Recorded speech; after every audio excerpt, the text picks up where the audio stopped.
Les procureurs turcs avaient conclu que Khashoggi avait été tué, son corps démembré puis éliminé.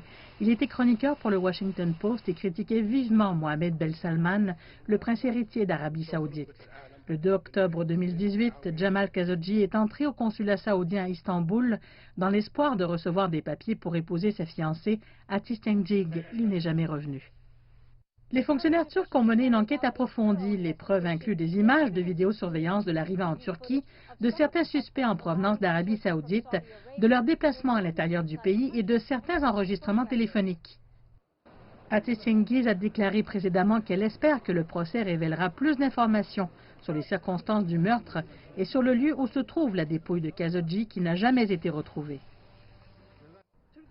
Nous faisons confiance à la justice turque. Le processus judiciaire a commencé. Par conséquent, nous ne pourrons malheureusement pas répondre à vos questions.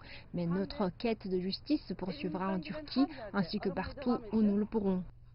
Parmi les accusés figurent Ahmed al-Assiri, ancien chef adjoint des services de renseignement saoudiens, et un ancien conseiller du prince héritier Saoud al-Qahtani, tous deux accusés d'incitation au meurtre avec préméditation et torture dans une intention monstrueuse.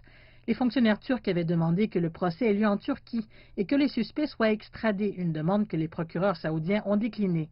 Une question clé concernant le meurtre a été « Qui a donné l'ordre de tuer Khashoggi ?»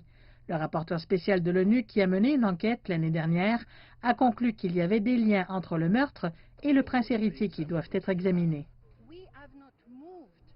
Nous n'avons pas déplacé le meurtre de Jamal Khashoggi dans un cadre formel que la communauté internationale peut reconnaître, car le procès en Arabie Saoudite n'a pas pu bénéficier de crédibilité ni de légitimité. Mohammed Ben Salman a nié toute implication dans l'affaire, mais il a accepté la responsabilité parce que cela s'est passé sous sa surveillance. Un tribunal en Arabie Saoudite a condamné 5 personnes à mort pour le meurtre l'année dernière, mais un des fils de Khashoggi a déclaré qu'il leur avait pardonné, ouvrant la voie pour que leur vie soit épargnée. Pourtant, la fiancée de Khashoggi a souligné que personne n'a le droit de pardonner à ses meurtriers.